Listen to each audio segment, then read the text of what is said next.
बिस्मिल्लाहिर्रहमानिर्रहीम अस्सलामुअलैकुम वरहमतुल्लाहि वबरकातुहू। की हाल चाल है जी? ठीक ठाक हो? उम्मीद है अल्लाह ताला के हुक्म के नाल इंशाअल्लाह तुसीं सारे ठीक ठाक होवोगे। अल्लाह ताला सब ते रहमत फरमाए। अल्लाह ताला सब नूं अपने हिफ्ज़ो ईमान दे विच रखे। आमीन सुम्मा आमीन। अज दे व्लॉग दे विच मैं तुहानूं एक इंतहाई दिलखराश वाक़या कि यूके दे विच मुसलमानां दी मस्जिद दे उत्ते हमला कर दिता गया और उन्होंने अग लगा दी गई। ਉਹਨੂੰ ਕਿਉਂ ਅੱਗ ਲਗਾਈ? ਇਸ ਤੋਂ ਪਹਿਲਾਂ 2 ਤਰੀਕ ਨੂੰ ਇੱਕ ਵਾਕਿਆ ਪੇਸ਼ ਆਇਆ ਸੀ ਕਿ ਜਿਹੜਾ ਹੀਟਨ ਪਾਰਕ ਦੇ ਵਿੱਚ ਵਾਕਿਆ ਇੱਕ ਯਹੂਦੀਆਂ ਦੀ ਇਬਾਦਤਗਾਹ, ਜਦੋਂ ਯਹੂਦੀ ਆਪਣੇ ਯੌਮੇ ਕਫਾਰਾ ਵਾਲੇ ਦਿਨ ਸੀਨਾਗੋਗ ਦੇ ਅੰਦਰ ਆਪਣੀ ਇਬਾਦਤ ਵਾਸਤੇ ਇਕੱਠੇ ਹੋ ਰਹੇ ਸੀ, ਇੱਕ ਸ਼ਾਮੀ ਆਦਮੀ ਜਿਹਦਾ ਨਾਮ ਜਹਾਦੁਲ ਸ਼ਾਮੀ, ਉਹਨੇ ਕਾਰ ਤੇ ਗੱਡੀ ਤੇ ਆਇਆ ਸੀ ਤੇ ਉਹ ਗੱਡੀ ਜਿਹੜੀ ਸੀ ਉਸ ਲੋਕਾਂ ਦੇ ਉੱਤੇ ਖੜਿਆਂ ਦੇ ਉੱਤੇ ਚੜਾਤੀ ਸੀ ਔਰ ਫਿਰ ਚਾਕੂਆਂ ਦੇ ਨਾਲ ਹਮਲਾ ਕੀਤਾ ਸੀ। ਫਿਰ ਮੌਕੇ ਤੇ ਪੁਲਿਸ ਪਹੁੰਚ ਗਈ ਸੀ ਔਰ ਉਸ ਬੰਦੇ ਨੂੰ ਗੋਲੀ ਮਾਰ ਦਿੱਤੀ ਗਈ ਸੀ ਤੇ ਉਹਦੇ ਵਿੱਚ ਫਿਰ 2 ਜਿਹੜੇ ਯਹੂਦੀ ਜਿਹੜੇ ਨੇ ਉਹ ਵੀ ਮਾਰੇ ਗਏ ਸੀ।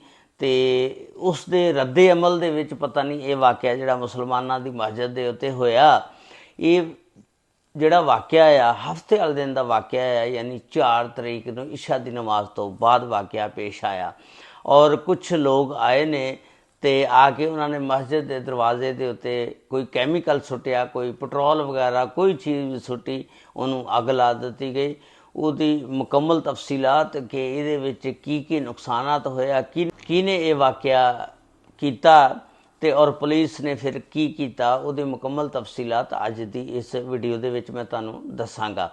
ये वाक़या जिहड़ा ईस्ट सोसिकस शहर आ, ਉਹਦਾ एक कस्बा आ पीस हैवन, उत्थे ये वाक़या पेश आया। उत्थे मुसलमानों की एक मस्जिद है। ये मस्जिद जी सी पहलों एक छोटा जिहा कमरा सी, उस तो बाद ये मस्जिद जी मुसलमानों ने ज़्यादा वड्डी कर लई, उहदे उत्ते पैसा पूसा खर्च किया क्योंकि मुसलमानों के जिहड़े बच्चे ने वो भी कुरान उत्थे पढ़ने जाते सी। ते इशा की नमाज तो बाद जिस वेले नमाज हो गई, चूँकि नमाज पढ़ के नमाजी सारे जा चुके सी, ये वाक़या हफ्ते की रात नूं 9:50 ते 4 तरीक का वाक़या है। ये 2 बंदे आंदे ने, आके ते देखते ने जिस वेले मरकजी दरवाज़ा, मेन दरवाज़ा जिहड़ा मस्जिद का वो लग्या हुंदा, अंदरों कुंडी लगी हुंदी आ, तो उन्होंने बड़ी कोशिश की खोलण की, लेकिन वो खुलिया नहीं। तो उन्होंने फिर की किया, उन्होंने जिहड़ा मेन दरवाज़ा सी, मरकजी दरवाज़ा, उहदे उत्ते कोई कैमिकल सुटिया, यानी कोई पेट्रोल वगैरह कोई भी ला लो, उन्होंने सुट के ते उहदे उत्ते अग लाती। उस तो बाद एक गड्डी बाहर खड़ी सी, उहदे उत्ते भी उन्होंने पेट्रोल सुटिया, सुट के या कैमिकल या कोई भी चीज़ ऐसा मवाद सुटिया जिहदे नाल अग भड़क जाए, उहदे उत्ते भी उन्होंने सुट के ते अग ला दी गई।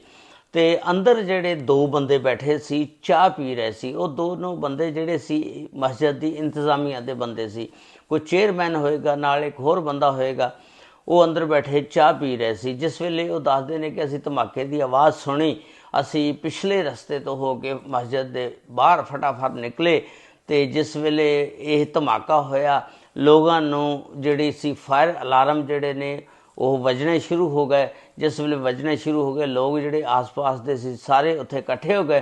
तो फिर जिस वेले इकट्ठे हो गए, उन्होंने फौरन पुलिस नूं कॉल की। पुलिस जिहड़ी आ, फायर ब्रिगेड और रेस्क्यू दीयां टीमां जिहड़ियां ने मौके ते पहुंच जांदियां ने, आके ते फिर 15 मिनट बाद उस गड्डी दे उत्ते और दरवाजे नूं जिहड़ी अग लाई सी मस्जिद दे नूं, उहनूं काबू पा लिता गया और 15 मिनट लग गए सी इस सारे सिलसिले दे विच।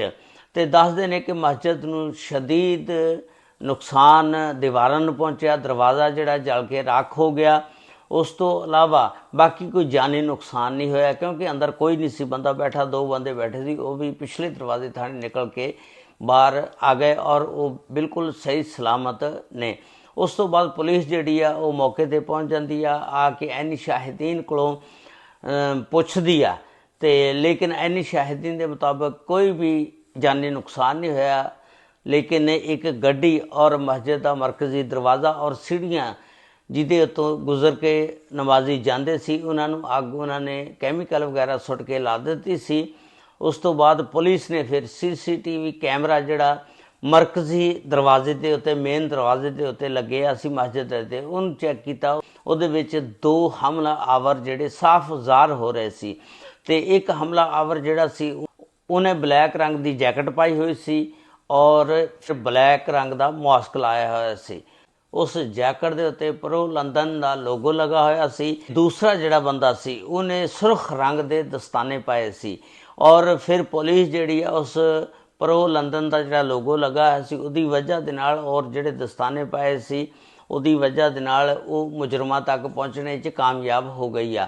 ਦੱਸਦੇ ਨੇ ਕਿ ਇੱਕ 46 ਸਾਲਾ ਆਦਮੀ ਨੂੰ ਵੀ ਸ਼ੱਕ ਦੀ ਬੁਨਿਆਦ 'ਤੇ ਗ੍ਰਿਫਤਾਰ ਕੀਤਾ ਗਿਆ।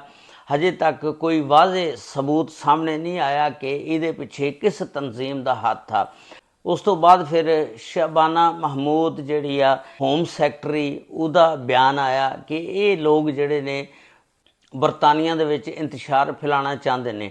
ਇਹ ਜਿਹੜਾ ਹਮਲਾ ਆ ਮਸਜਿਦ 'ਤੇ ਹਮਲਾ ਕੀਤਾ ਗਿਆ, ਮਸਜਿਦ 'ਤੇ ਹਮਲਾ ਨਹੀਂ ਕੀਤਾ ਗਿਆ ਬਲਕਿ ਪੂਰੀ ਮੁਸਲਮਾਨ ਕਮਿਊਨਿਟੀ 'ਤੇ ਔਰ ਪੂਰੇ ਬਰਤਾਨੀਆ 'ਤੇ ਹਮਲਾ ਕੀਤਾ ਗਿਆ। ਸ਼ਬਾਨਾ ਮਹਿਮੂਦ ਨੇ ਕਿਹਾ ਕਿ ਅਸੀਂ ਬਰਤਾਨਵੀ ਕੌਮ ਇੱਕ ਹਾਂ ਅਤੇ ਇਹਦੇ ਵਿੱਚ ਕੋਈ ਸਿੱਖ ਮਜ਼ਹਬ, ਹਿੰਦੂ, ਮੁਸਲਮਾਨ ਕੋਈ ਜੁਦਾ ਨਹੀਂ ਹੈਗੇ, ਸਾਰਿਆਂ ਦੇ ਹਕੂਕ ਜਿਹੜੇ ਨੇ ਬਰਾਬਰ ਨੇ, ਇੱਥੇ ਕਿਸੇ ਵਾਸਤੇ ਕੋਈ ਅਲੱਗ ਕਾਨੂੰਨ ਨਹੀਂ।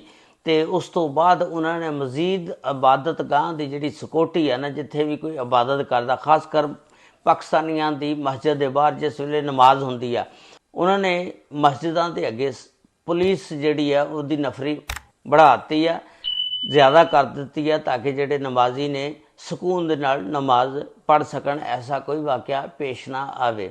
ਇਹ ਸੀ ਅੱਜ ਦਾ ਵਲੌਗ ਜਿਹੜਾ ਮੈਂ ਤੁਹਾਡੇ ਨਾਲ ਸ਼ੇਅਰ ਕੀਤਾ। ਅੱਲਾਹ ਤਾਲਾ ਸਭ ਤੇ ਰਹਿਮਤਾਂ ਫਰਮਾਏ, ਅੱਲਾਹ ਤਾਲਾ ਸਭ ਨੂੰ ਆਪਣੇ ਹਿਫਜ਼ੋ ਇਮਾਨ 'ਚ ਰੱਖੇ। ਅਸਲਾਮੁ ਅਲੈਕੁਮ ਵਰਹਿਮਤੁல்லாਹਿ ਵਬਰਕਾਤੁਹੂ।